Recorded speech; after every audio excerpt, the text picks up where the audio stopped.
नमस्कार दोस्तों, आप सभी का आपके अपने YouTube चैनल ज्ञान ज्योति में एक बार फिर से स्वागत है। दोस्तों, आज जो विषय मैं लेकर आई हूं वह है दोहा। तो दोस्तों, दोहों में ऐसी क्या बातें हैं जो आपको जाननी है? क्योंकि दोहा तो आप लोग रहीम के दोहे, कबीर के दोहे पढ़ते होंगे, जानते होंगे और इसको आपने अपने बड़े बुजुर्गों से भी सुना है। लेकिन क्या इसकी एक सूक्ष्मता है कि किसी भी कविता को दोहा कह सकते हैं क्या? दो लाइन में कुछ भी लिख दिया जाए वो दोहा हो सकता है क्या? नहीं, आप सभी इसको जानते हैं क्योंकि दोहों के कुछ नियम होते हैं और ये दोहों को अर्धमात्रिक छंद कहते हैं। और छंद क्या होते हैं? छंद जिस ऐसे काव्य होते हैं जिसमें उसके कुछ अवयव होते हैं, लाइक गण, यण, गति, यति, वर्ण, मात्रा, बहुत सारी चीजों को मिला करके उनसे बने हुए काव्य को ही छंद कहते हैं।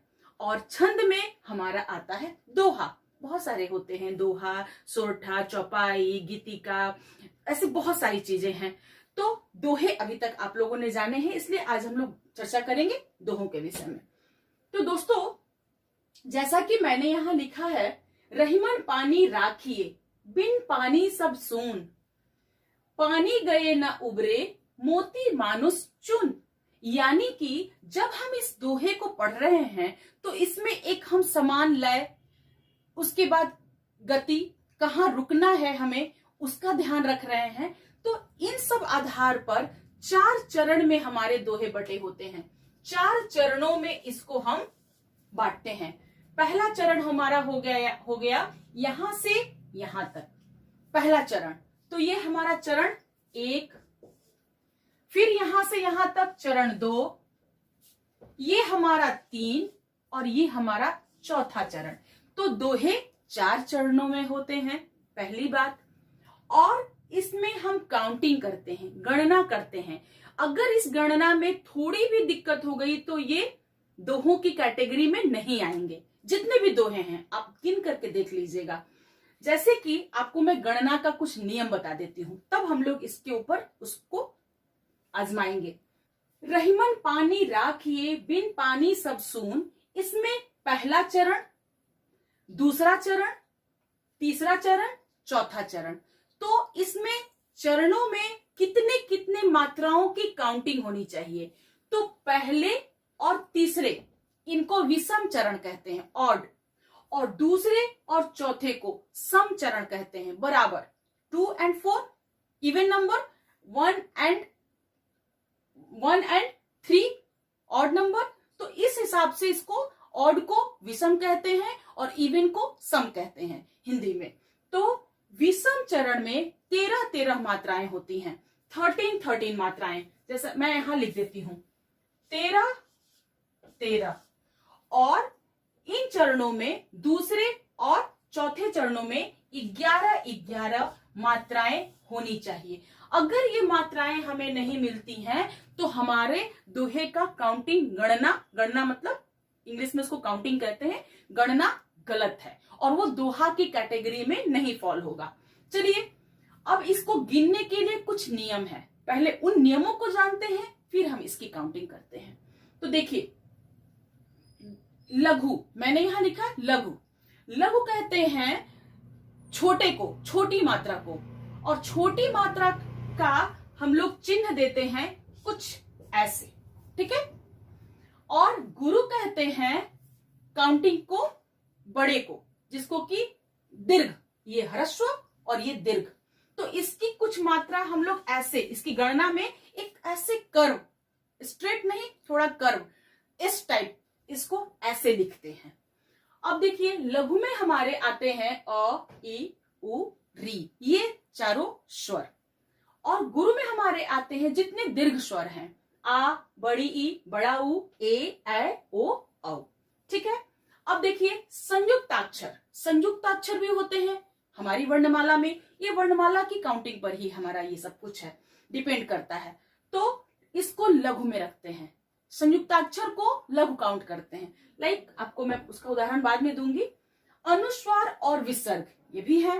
तो अनुस्वार और विसर्ग से पहले यदि लघु वर्ण है तो लघु वर्ण यानी कि कोई छोटी ध्वनि इनमें से कोई है तो वहां गणना गुरु की होगी।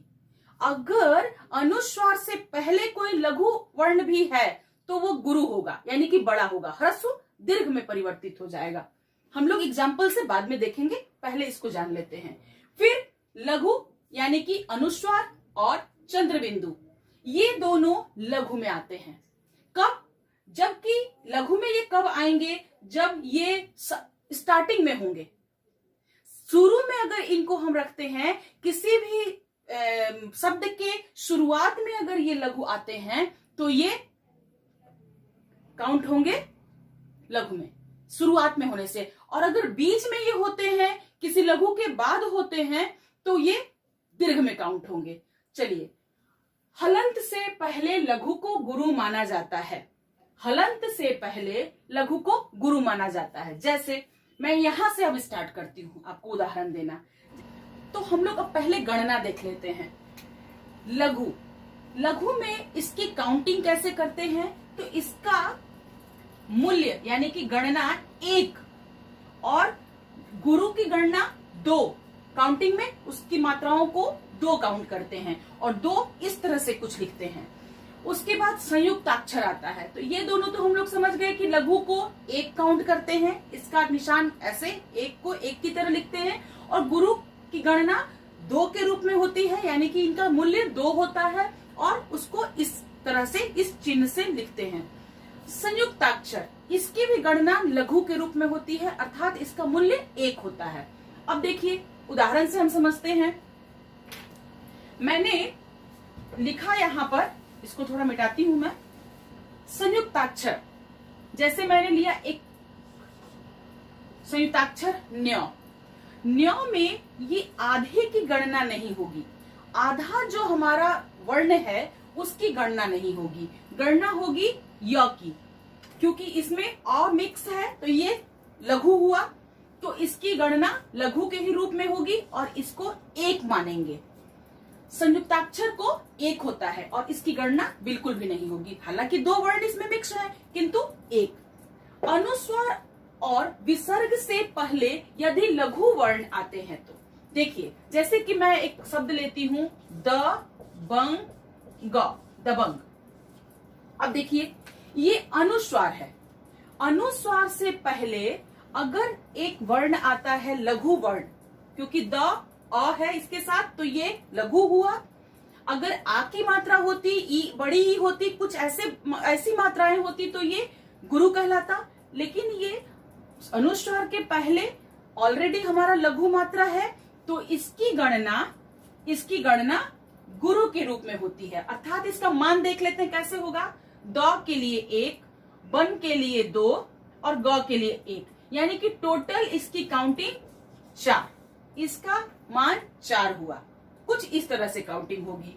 लघु अगर, अब देखिए 5वां पॉइंट मैंने लिखा है लघु, यह इसका मान लघु होता है कैसे? जैसे मान लीजिए कि ये लघु के बाद ये अनुस्वार वाला आया, अगर इसको हम लिखते हैं चांद, चांद या चंद, ठीक है, तो ये दोनों ही इसको अनुस्वार और इसको अनुनासिक चंद्र बिंदु मान के चलिए, तो इसका मान, क्योंकि ये इसी से शुरुआत हो रहा है शब्द का, तो शब्द की शुरुआत इससे हो रही है, इन दोनों ध्वनियों से, अनुस्वार से या चंद्र बिंदु से, तो इसकी गणना लघु के रूप में होगी। 1 होगा इसका मान, अर्थात चांद के लिए 1 और द के लिए 1, ऐसे, ठीक है।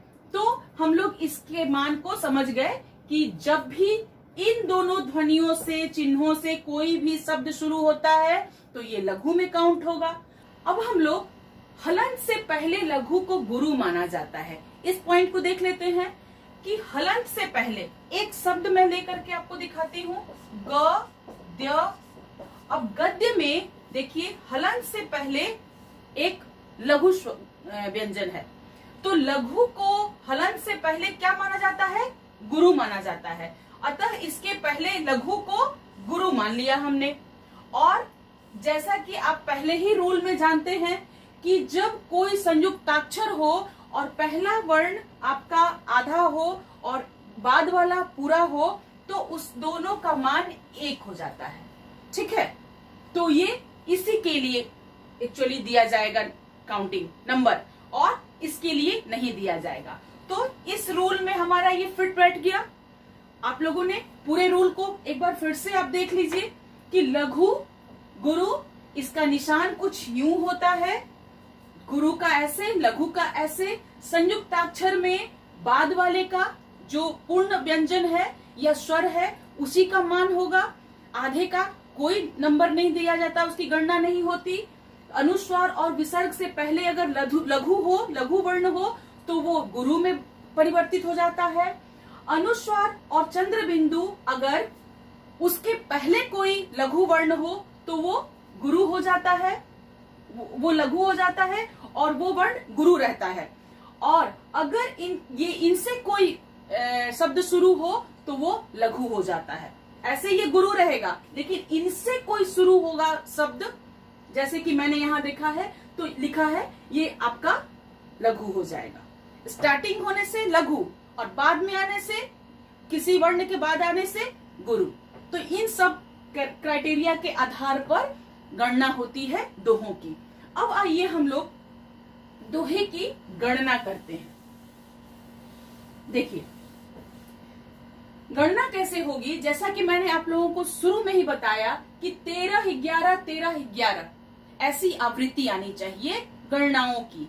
तो पहले चरण में और तीसरे चरण में 13 13 मात्राएं होनी चाहिए, और दूसरे और चौथे चरण में मात्राएं होनी चाहिए 11 11, तब जाकर के हमारा दोहा कंप्लीट होता है। और यही चारों चरण में अगर चौपाई होती है तो सब में 16 16 की मात्राओं की आवृत्ति होती है। देखिए अब इसकी काउंटिंग करके हम देख लेते हैं कि ये दोहा है कि नहीं। र का मान 1, ही ई छोटी ई, अतः इसका भी मान 1, मन 1 1, 4 हुए टोटल काउंटिंग में। पानी आ है और नी दोनों ही बड़े स्वर हैं, दीर्घ स्वर हैं, तो इनका मान ऐसे दिए हम। राखिए राखिए 3, तो ये आ है इसलिए 2 काउंटिंग, ई है छोटी ई है 1 काउंटिंग, ए है बड़ा तो दीर्घ है तो 2 काउंटिंग। अब इनको मिला के देख लेते हैं पहले चरण को। 1 2 3 4 5 6 7 8 9 10 11 12 13, टोटल हमारा यहाँ 13 काउंटिंग आ गया। दूसरे चरण में चलते हैं। छोटी की मात्रा ह्रस्व स्वर है 1, ना भी अ है 1, पा नी 2 2 2, काउंटिंग दोनों ही बड़े दीर्घ स्वर हैं। सब 1 1 अ है।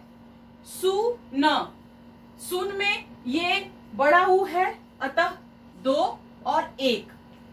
अब देखिए इसको काउंट कर लेते हैं। 1 2 3 4 5 6 7 8 9 10 11, इसकी काउंटिंग हमारी टोटल 11 हो गई।